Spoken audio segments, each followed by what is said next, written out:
یعنی ان کے زمانے میں یہ چیز مشہور ہو گئی تھی، جو ایک کرتا ہے اس نے تو کچھ کیا ہی نہیں۔ پھر ہے کسی اور کی طرف سے قربانی کرنا، کسی اور کی طرف سے قربانی کرنا، جی ہاں، کیا کی جا سکتی؟ جی ہاں، حضرت عائشہ کا بیان ہے کہ ہمارے پاس قربانی کے دن گوشت لایا گیا، تو میں نے پوچھا کہ یہ کیا ہے؟ حضرت عائشہ کہتی ہے کہ قربانی کا گوشت آیا، میں نے پوچھا یہ کیا؟ تو لانے والے نے کہا کہ رسول اللہ صلی اللہ علیہ وسلم نے اپنی بیویوں کی طرف سے قربانی کی ہے، یعنی قربانیاں باہر کھلی جگہ پر ہوتی تھی نا، تو گوشت بنا کے آپ نے گھر بھیجا تو سب ازواج کو تقسیم ہوا۔ تو اس سے کیا پتہ چلتا ہے کہ شوہر بیوی کی طرف سے قربانی کر سکتا ہے، اور اگر بیوی کی طرف سے کر سکتا ہے تو کیا ماں باپ کی طرف سے کر سکتا ہے، اور پھر کیا میت کو بھی قربانی میں شریک کر سکتا ہے؟ میت کو بھی شریک کر سکتا ہے، یعنی اگر انسان یہ نیت کر لے کہ یہ قربانی میری طرف سے، میرے والدین کی طرف سے جو زندہ ہیں یا جو فوت ہو چکے ہیں ان سب کی طرف سے، میرے بچوں کی طرف سے ہے، تو ایسا کیا جا سکتا ہے، چاہے ایک بکری کیوں نہ، سب کو ثواب میں شریک کر لیا جائے نا۔ جی، ابو ہریرہ رضی اللہ عنہ سے روایت ہے کہ اللہ کے رسول صلی اللہ علیہ وسلم جب قربانی کا ارادہ فرماتے تو 2 بڑے موٹے سینگ دار سفید اور سیاہ رنگ کے خصی مینڈے خریدتے، ان میں سے ایک اپنی امت کے ان افراد کی طرف سے ذبح کرتے جو اللہ کے ایک ہونے اور رسول اللہ صلی اللہ علیہ وسلم کے احکامات پہنچانے کی گواہی دیں، یعنی جو شہادتین پڑھے، اور دوسرا اپنی طرف سے اور اپنی آل کی طرف سے ذبح کرتے تھے، یعنی اپنے گھر والوں کی طرف سے، ایک اتباع کی طرف سے اور ایک آل کی طرف سے۔ تو اس سے کیا پتہ چلتا ہے کہ دوسروں کو قربانی میں شریک کیا جا سکتا ہے، لیکن جو گھر والوں کی ہے وہ گھر والوں کی ہے، آپ یہ نہیں کہہ سکتے یہ میرے گھر والوں کی طرف سے بھی اور فلاں دوست کی طرف سے، کیونکہ آپ کی سنت کیا بتا رہی، ایک بکرا آپ کیا کرتے اپنی طرف سے، اپنے خاندان والوں کی طرف سے کریں، اور دوسرا امت کی طرف سے، ایک آل اور ایک امت کی طرف سے۔ اور آل اور امت میں کیا فرق ہے؟ آل اور اتباع کا لفظ اگر اکٹھا آئے تو کیا مطلب ہوتا ہے؟ آل سے مراد خاندان والے اور اتباع سے مراد امت، ٹھیک ہے؟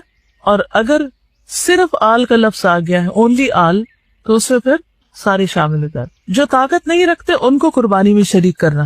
ابو سعید خدری کہتے ہیں کہ رسول اللہ صلی اللہ علیہ وسلم نے ایک سینگوں والے مینڈے کی قربانی کی اور فرمایا یہ میری طرف سے ہے اور میری امت کے ان افراد کی طرف سے جو قربانی کرنے کی طاقت نہ رکھتے ہوں، جو نہیں قربانی کر سکتے۔ کیسی دل جوئی کی آپ نے، کیسی کیئر تھی، کیسی محبت۔ پھر گائے اور اونٹ کے حصے کتنے ہیں؟ 2 لفظ کیوں آ رہے، 7 اور 10؟ اچھا، اس کا فرق بتا دیتی ہوں کہ اونٹ کے حصے 7 کب ہیں اور 10 کب ہیں، ٹھیک ہے؟ ابن عباس کہتے ہیں کہ ہم لوگ ایک سفر میں رسول اللہ صلی اللہ علیہ وسلم کے ہمراہ تھے، عید الاضحیٰ آ گئی، چنانچہ ہم نے 10 آدمیوں کی طرف سے ایک اونٹ اور 7 آدمیوں کی طرف سے ایک گائے مشترکہ طور پر ذبح کی۔ حج اور عمرے میں اونٹ کی قربانی کے 7 حصے ہیں، اس کے علاوہ 10 کیے جا سکتے ہیں، ٹھیک؟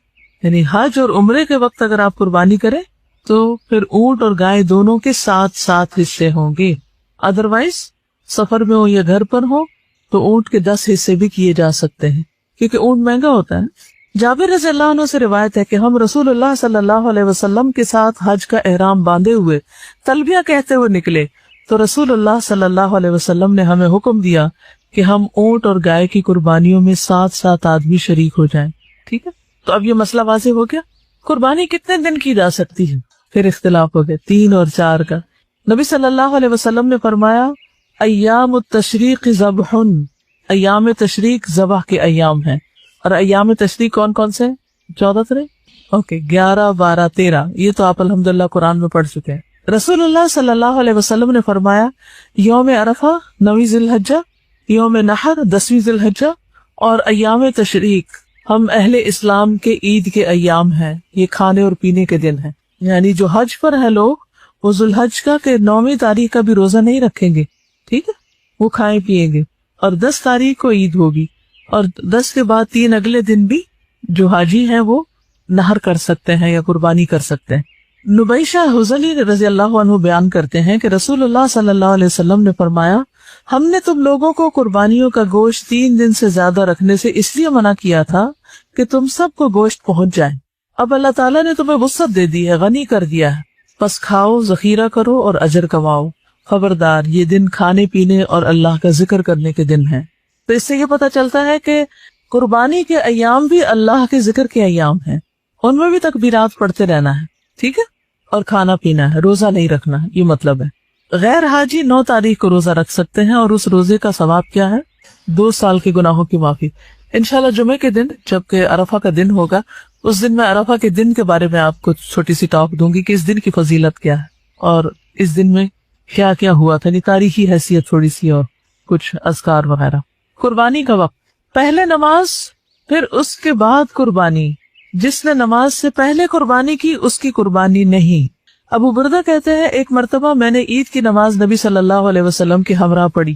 پیچھے سے میری بیوی نے قربانی کا جانور پکڑ کر اسے ذبح کر لیا اور کھانا تیار کر لیا، کیونکہ عام طور پہ خواتین کو یہ ہوتا ہے نا کہ جب مرد حضرات گھر آئے تو کھانا پکا ہو. نماز سے فارغ ہو کر جب میں گھر پہنچا تو وہ کھانے کی چیز لے کر آ گئی. میں نے اس سے پوچھا یہ کہاں سے آیا؟ اس نے کہا ہم نے قربانی کا جانور ذبح کر کے آپ کے لیے کھانا تیار کر دیا تاکہ واپس آ کر آپ ناشتہ کر سکیں. میں نے اس سے کہا کہ مجھے خطرہ ہے کہ اس طرح کرنا صحیح نہ ہوگا. چنانچہ میں نبی صلی اللہ علیہ وسلم کی خدمت میں حاضر ہوا اور سارا واقعہ بتایا. آپ نے فرمایا قربانی نہیں ہوئی. جو شخص ہماری نماز سے فارغ ہونے سے قبل ہی جانور ذبح کر لے اس کی قربانی نہیں. ٹھیک ہے، اس کی قربانی نہیں. تو یہ شاید ان سے اللہ تعالیٰ نے اس لیے کروا لیا تاکہ سب کو اچھی طرح پتہ چل جائے کہ مرد حضرات کی نماز پڑھ کے واپس آنے تک جانور قربان نہیں کرنا، یعنی اس رخصت سے ناجائز فائدہ نہیں اٹھانا کہ آپ قربان کر سکتی ہیں. یعنی اس سے ایک بات یہ پتہ چلتی ہے نا کہ خواتین بھی قربانی کر سکتی. کبھی کر کے تو دیکھیں، آپ کی ہارٹ بیٹ بہت تیز ہو جائے گی، وہ جو نہیں ہو رہی نا کئی دنوں سے. قال النبی صلی اللہ علیہ وسلم من ذبح قبل الصلاة فلیعد. نبی صلی اللہ علیہ وسلم نے فرمایا جس نے نماز سے پہلے قربانی کر لی وہ دوبارہ قربانی کرے. عام گوشت اور قربانی کے گوشت کا فرق. نبی صلی اللہ علیہ وسلم نے فرمایا جس نے نماز سے پہلے قربانی کی تو اس کا ذبیحہ گوشت ہے، عام گوشت ہے جو کسی بھی دن آپ کرتے ہیں، جسے وہ گھر والوں کے لیے لایا ہے. قربانی سے اس کا کوئی بھی تعلق نہیں. السلام علیکم صاحب، ایک کوشچن پوچھنا تھا کہ قربانی کرنی ہے تو پھر قربانی کرنے کے بعد چیزیں کاٹیں گے، مطلب نیز اور بال جو کاٹیں ہیں وہ پھر قربانی کریں؟ بہتر یہی ہے، ورنہ عید کے بعد کر سکتے ہیں، نماز کے بعد. نماز کے بعد کر سکتے. بھینس کی قربانی اس کا ذکر نہیں آیا. جی نہیں، یعنی کہ الگ الگ حصے ہو سکتے ہیں اس میں. ایک گائے کے اندر 7 حصے ہیں، بس ہر ایک اپنا اپنا کما رہا ہے تو اس طرح بھی کیا جا سکتا. لیکن اگر جیسے بچے چھوٹے ہیں تو ایک قربانی سب کی طرف سے، سب کا اجر اس میں ہوگا. جیسے ایک چھوٹا فیملی یونٹ ہوتا ہے، یعنی ایک سب کی